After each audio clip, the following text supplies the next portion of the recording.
Actually क्या होता है कि जैसे हम कभी डेंसिटी की बात करते हैं आमतौर पे, तो डेंसिटी होता है मास अपॉन वॉल्यूम। बट एक न्यूक्लियस जो होता है वो बहुत डेंसर होता है अपने में। कि आमतौर पे हम अपनी डेली लाइफ की बात करते हैं तो हम कहते हैं भैया मेटल्स बहुत हैवी होते हैं, डेंसर होते हैं। बट डेंसर होने के बाद भी एक्चुअली वो डेंसर नहीं है, क्योंकि उनका मोस्ट ऑफ द स्पेस क्या है, खाली है, क्योंकि एटम से बने और एटम का मोस्टली स्पेस क्या होता है, खाली होता है। न्यूक्लियस बहुत डेंसर होता है क्योंकि न्यूक्लियस काफ़ी कॉम्पैक्ट होता है, उसमें फ्री स्पेसिंग्स इतनी ज़्यादा नहीं होती है। तो हम एक टर्म यूज़ करते हैं न्यूक्लियर डेंसिटी, हम एक न्यूट्रॉन स्टार के बारे में भी जानते हैं। एक्चुअली क्या होता है बच्चे, स्टार्स अलग अलग टाइप के होते हैं, ठीक है। किसी किसी स्टार में ग्रेविटी बहुत ज़्यादा होती है, किसी किसी स्टार में ग्रेविटी बहुत ज़्यादा होती है। तो ऐसा माना जाता है वो स्टार काफ़ी हद तक उसमें सिर्फ न्यूट्रॉन से बना हुआ है। किससे बना हुआ है, न्यूट्रॉन से। तो एक्चुअली क्या है बच्चे, जैसे मान लो एक एटम की हम बात करते हैं, अगर हम मेटल के एटम की भी बात करें तो उसकी डेंसिटी हमें लगती है काफ़ी ज़्यादा, बट एक्चुअली उसकी डेंसिटी एक्चुअल में ज़्यादा नहीं होती, क्योंकि वो मोस्टली क्या होता है, एम्प्टी होता है। अगर उसकी न्यूक्लियस की डेंसिटी की बात करें तो न्यूक्लियस की डेंसिटी एटम की डेंसिटी तो बहुत हाई होती है। समझ रहे हो बच्चे, मतलब न्यूक्लियस, किसी भी एक न्यूक्लियस की इतनी डेंसिटी होती है, इतनी डेंसिटी होती है कि एक चम्मच भर के सिर्फ न्यूट्रॉन्स अगर उठाओगे आप तो वो भी नहीं उठा पाओगे। समझे या नहीं समझे? देखो बच्चे, तो एक न्यूक्लियस की डेंसिटी बहुत ज़्यादा होती है, तो अभी हम अप्रॉक्सीमेट वैल्यू निकालेंगे न्यूक्लियस की डेंसिटी के। अब हम बात करते हैं साइज ऑफ न्यूक्लियस की। देखो बच्चे, एक्चुअली क्या होता है, हम दोनों ही एक साथ साथ पढ़ते हैं। जैसे जैसे हम पीरियोडिक टेबल में आगे मूव करते हैं, जैसे hydrogen, helium, lithium, beryllium, boron, carbon, तो न्यूक्लियस की साइज बढ़ेगी या घटेगी? सर क्या कह रहे हो, कम होगी। न्यूक्लियस की साइज बढ़ेगी बढ़ेगी। सर दोबारा बताओ, सर क्वेश्चन बताओ। जैसे जैसे हम आगे बढ़ते हैं, हाइड्रोजन, हीलियम, क्यों बढ़ेगी? शाबाश। देखो अच्छे, एक्चुअली क्या है, जैसे हम जैसे जैसे पीरियोडिक टेबल में आगे मूव करते हैं, हाइड्रोजन में एक प्रोटॉन होता है बस आमतौर पे, मैं आइसोटोप की बात नहीं कर रहा। हीलियम में 2 प्रोटॉन्स, 2 न्यूट्रॉन्स होते हैं। हाइड्रोजन, हीलियम, जैसे जैसे हम आगे बढ़ते जाएंगे ऐसे ऐसे न्यूक्लियस के अंदर प्रोटॉन्स और न्यूट्रॉन की संख्या, हाइड्रोजन में नहीं होता एक न्यूट्रॉन, मुझे नहीं पता बच्चे, नेचर ने बनाया है, ठीक है। आइसोटोप में होता है, हाइड्रोजन के एक आइसोटोप में होता है, ड्यूटेरियम में होता है, ड्यूटेरियम में होता है, बताया आपको, प्रोटियम, ड्यूटेरियम, ट्रिटियम में तो 3 होते हैं, मतलब 2 न्यूट्रॉन होते हैं। तो एक्चुअली क्या होता है, देखो बच्चे, जैसे जैसे हम पीरियोडिक टेबल में आगे मूव करते जाते हैं तो नंबर ऑफ प्रोटॉन्स और नंबर ऑफ न्यूट्रॉन बढ़ते जाते हैं। इससे इधर देखो बच्चे, जो न्यूक्लियस है उसका साइज क्या होता जाता है, बढ़ता जाता है। जैसे जैसे पीरियोडिक टेबल में बढ़ते जाओगे, प्रोटॉन और न्यूट्रॉन बढ़ता जाएगा, न्यूक्लियस का साइज बढ़ता जाएगा। साइज हम आमतौर पे जब साइज की बात करते हैं तो हम साइज मतलब वॉल्यूम की बात कर रहे होते हैं, वॉल्यूम। देखो बच्चे, ऑल दो न्यूक्लियस स्फेरिकल नहीं होता है प्रॉपरली, बट उसको हम स्फेयर ही मान सकते हैं, न्यूक्लियस को स्फेयर शेप का। तो जैसे जैसे हम आगे बढ़ते जाएंगे, न्यूक्लियस की जो वॉल्यूम होगी, क्योंकि स्फेयर की वॉल्यूम क्या होती है, यही होती है ना, 4/3 पायर क्यूब, बढ़ती जाएगी किसके साथ साथ, मास नंबर के साथ साथ। ऑब्वियसली बात है, जितना जितना मास नंबर बढ़ेगा, मास नंबर मतलब क्या होता है, प्रोटॉन और न्यूट्रॉन की संख्या बढ़ेगी, ऐसे उतनी उतनी न्यूक्लियस की साइज बढ़ती जाएगी। अब हम बात करें हाइड्रोजन, हाइड्रोजन का न्यूक्लियस छोटा है, ऑक्सीजन का न्यूक्लियस बड़ा है, क्योंकि उसमें प्रोटॉन्स न्यूट्रॉन्स ज़्यादा है। तो ऐसे प्रोपोर्शनैलिटी होती है। अगर मान लो मैं इससे लिखने की कोशिश करूँ तो ऐसे भी लिख सकता हूँ। प्रोपोर्शनैलिटी में तो हम कुछ भी लिख सकते हैं, कॉन्स्टेंट को हटा सकते हैं, लगा सकते हैं। डेंसिटी नहीं बच्चे, भी साइज की बात की गई है। Volume is directly proportional to the mass number. Mass number जितना ज़्यादा मास नंबर बढ़ेगा उतनी वॉल्यूम बढ़ती जाएगी, ठीक है। तो अब अगर मान लो दोनों साइड पावर 1/3 कर दें तो क्या होगा बच्चे, बताओ।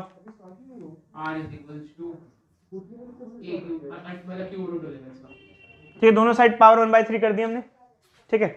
अब प्रोपोर्शनलिटी हटा के कांस्टेंट लगा देते हैं, ये एक एक्सप्रेशन आ जाता है। ये आर क्या होगा इसमें से, देखो आर क्या होता है, रेडियस। ये क्या होगा, मास नंबर। आर नॉट क्या हो गया, कांस्टेंट हो गया। इस कांस्टेंट की वैल्यू हम आपको लिखवा देते हैं 1.2 FM। कोई बच्चा बताएगा एफएम का मतलब क्या होगा यहाँ पे? एफएम, एफ मतलब फीकोमीटर। ये फीको क्या होता है यार? फेरीमीटर होगा, कुछ ऐसे कुछ होगा। Fermi, fermimeter. Milli, micro, nano, pico, femto या फर्मी? फेम्टो या फर्मी? सर 12 को क्या बोलते हैं? 10⁻⁻12 पीको। ठीक है। उससे आगे नहीं पढ़ा फिर। अच्छा ये बताना एफ 10 की पावर कितने में होता है, बोलो? आर्मस्ट्रॉन्ग 24।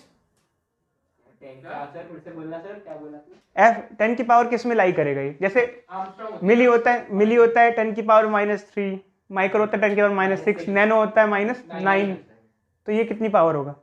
12, 13, 14, 15 ये होगा भाई। ये छोटा हो, सबसे छोटा होगा। नहीं मिली 10 की पावर -3, माइक्रो 10 की पावर -6, नैनो 9, मिली, माइक्रो, नैनो, पीको, 15 में लगाओ।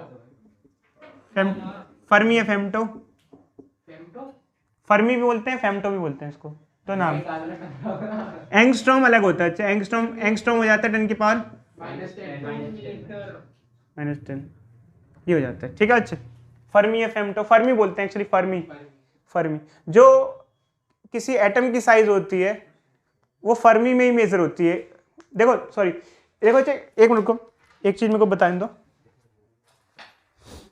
जब हम लोग जाते हैं ना, मतलब छोटे स्केल मतलब एटॉमिक या न्यूक्लियस लेवल पे, तो एटम्स की जो साइज होती है वो हम आमतौर पे एंगस्ट्रॉम्स में ले लेते हैं। एटम्स की साइज एंगस्ट्रॉम में, पीको में ले लेते हैं। बट न्यूक्लियस की जो साइज होती है वो फर्मी में ही मेजर करते हैं। न्यूक्लियस काफ़ी छोटा होता है, फर्मीज में लेते हैं, समझे बच्चे? फर्मी 10 की पावर -15 के आसपास होता है। न्यूक्लियस की साइज 10 की पावर -15 के आसपास होती है, फर्मी मीटर। सर आर्मस्ट्रॉन्ग में किसको लेते थे? प्रोटॉन। आर्मस्ट्रॉन्ग में बच्चे हम जैसे एक पूरा का पूरा एटम का साइज हो गया ना। तो सर ये एक्सट्रैक्ट कर सकते हैं न्यूट्रॉन्स को एटम्स में से? अरे बच्चे अभी ये पढ़ रहे हैं, अभी एक्सट्रैक्शन क्यों कर रहे हो? इधर देखो, ठीक है, इधर देखो। बनाना हो भाई। तो एक्चुअली क्या है बच्चे, इस फॉर्मूले से हमें क्या फ़ायदा होता है? इस फॉर्मूले से हम किसी एक न्यूक्लियस की साइज अप्रॉक्सीमेटली बता सकते हैं। जैसे मान लो मैं आपसे पूछ लेता हूँ, एक एटम है, उसका मास नंबर 64 है, उसका रेडियस ऑफ न्यूक्लियस क्या होगा? तो इस फॉर्मूले से आ जाएगा। कैसे आएगा बताओ बच्चे? R0 की वैल्यू यहाँ लिखी हुई है, मास नंबर डाल दो। मास नंबर डाल दोगे। 64 64 का क्यूब रूट क्या होता है बच्चे बताओ? 4 × 4 16, 16 × 4 64। तो अगर ये पुट करोगे तो R = R0, 64 की पावर, मास नंबर क्या है 1/3, R0 क्या है 1.2 FM, ये हो गया 4। कितना फर्मी मीटर हो गया बच्चे? 4.8। इतना साइज हो जाएगा। ठीक है, अगर निकालना है किसी न्यूक्लियस का साइज निकाल सकते हो। अगर दो न्यूक्लियस का साइज कंपेयर कराना है तो वो भी कंपेयर कर सकते हो। कंपेयर करने में क्या होता है? कंपेयर करने में देखो अच्छा, दो को हम ले लेते हैं। जैसे एक की वैल्यू क्या होगी? R1 = R0, A1 की पावर 1/3, और R2 = R0, A2 की पावर 1/3। दोनों को डिवाइड कर दिया, R1/R2 = A1/A2 की पावर 1/3। तो क्वेश्चन में ऐसे कह सकता हूँ कि हमारे पास दो अलग अलग एटम्स हैं जिनकी न्यूक्लियस का मास, जो मास नंबर है उनका रेशियो ऐसे दे रखा है। मान लो मास नंबर का रेशियो दे रखा है,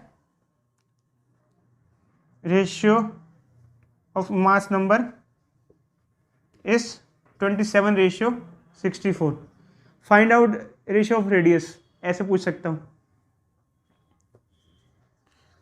तो इस फॉर्मूले से आप निकाल सकते हो डायरेक्टली पुट करके। ठीक है, अच्छा कुछ इसमें मत्था पच्ची है नहीं भाई। सर जितना ज्यादा एलिमेंट का एटॉमिक नंबर होगा उतना ही ज्यादा भारी होगा। लास्ट क्लास में हम एक टर्म डिस्कस कर रहे थे आपसे, जो कि न्यूक्लियर डेंसिटी था। न्यूक्लियर डेंसिटी के बारे में एक टर्म डिस्कस कर रहे थे, और हमने आपको ये बताया था कि न्यूक्लियस की डेंसिटी काफ़ी हाई होती है, क्योंकि न्यूक्लियस के अंदर फ्री स्पेसेस अवेलेबल नहीं होते हैं। न्यूक्लियस काफ़ी भरा हुआ होता है। एक एटम की अगर हम बात करें तो एक एटम अपने में काफ़ी खाली होता है, क्योंकि एटम में फ्री स्पेस फिर भी अवेलेबल होता है। बट न्यूक्लियस में जो न्यूक्लियॉन्स होते हैं, न्यूक्लियॉन्स मतलब प्रोटॉन्स और न्यूट्रॉन्स होते हैं, वो काफ़ी कंजेस्टेड और काफ़ी डेंसली पैक्ड होते हैं। तो एक एटम में जो सारा वेट होता है वो न्यूक्लियस में कंसंट्रेटेड होता है। न्यूक्लियर डेंसिटी काफ़ी ज़्यादा होती है। तो एक काम करते हैं बच्चे, न्यूक्लियर डेंसिटी निकाल ही लेते हैं। कहीं की चीज की डेंसिटी निकालनी है तो डेंसिटी का फॉर्मूला होता है मास अपॉन वॉल्यूम। देखो बच्चे, छोटी क्लास तक डेंसिटी को डी से रिप्रेजेंट करते थे, 11th क्लास से डेंसिटी को रो से रिप्रेजेंट करते हैं। तो ये रो है हमारे पास मास अपॉन वॉल्यूम। किसका मास? मास ऑफ न्यूक्लियस और वॉल्यूम ऑफ न्यूक्लियस। न्यूक्लियस की डेंसिटी निकाल रहे हैं हम लोग, तो न्यूक्लियस का मास लेंगे। अब न्यूक्लियस का मास कितना होता है बच्चे? जैसे मान लो न्यूक्लियस है, न्यूक्लियस में कई सारे प्रोटॉन्स हैं, ऐसे कई सारे न्यूट्रॉन है, मान लो ऐसे कुछ है। तो मान लो ये जो है, जैसे मान लो 2 प्रोटॉन 2 न्यूट्रॉन है। अब इनका नाम प्रोटॉन और न्यूट्रॉन नहीं बोलते, इनको न्यूक्लियॉन्स कहते हैं। क्या कहते हैं? न्यूक्लियॉन। जो न्यूक्लियस के अंदर रहता है उसको कहते हैं न्यूक्लियॉन्स। ठीक है बच्चे, जो इंडिया में रहता है उसे इंडियंस कहते हैं, और जो न्यूक्लियस में रहता है उनको न्यूक्लियॉन्स कहते हैं। ये न्यूक्लियॉन्स है। इनमें प्रोटॉन्स और न्यूट्रॉन का मास आसपास होता है, अप्रोक्सीमेटली m मान लो हर एक न्यूक्लियॉन का मास। और टोटल कितने न्यूक्लियॉन होते हैं? ए क्या होता है? Number of protons plus neutron. इसको मास नंबर भी कहते हैं। Mass number is number of proton plus neutron. इसको नंबर ऑफ न्यूक्लियॉन्स भी कह सकते हैं। ठीक है, जैसे मैंने फिगर बनाई है, इस फिगर में कितने न्यूक्लियॉन्स हैं? 4। 2 प्रोटॉन 2 न्यूट्रॉन, मतलब 4 न्यूक्लियॉन्स रहते हैं। ठीक है, तो ये m जो मास है बच्चे, स्मॉल m हमने लिया है mass of 1 nucleon. Mass of 1 nucleon मतलब एक का मास। जैसे अब यहाँ पर जैसे 4 हैं तो टोटल मास कितना हो जाएगा? अगर एक का मास m है तो टोटल 4m हो जाएगा यहाँ पर। बट अगर यहाँ पर 4 से ज्यादा होते तो टोटल मास क्या हो जाता? am। अब ये am क्या हुआ? a क्या होता है?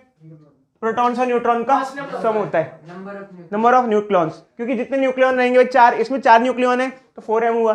किसी में ज्यादा न्यूक्लियॉन्स होंगे तो ज्यादा हो जाएगा। ठीक है, ऐसे। तो देखो बच्चे, टोटल मास अगर लिखे हम लोग मास ऑफ न्यूक्लियस तो क्या आ जाता है? am। इसमें a क्या होता है? इसमें a क्या होता है? नंबर ऑफ न्यूक्लियॉन्स हो जाता है।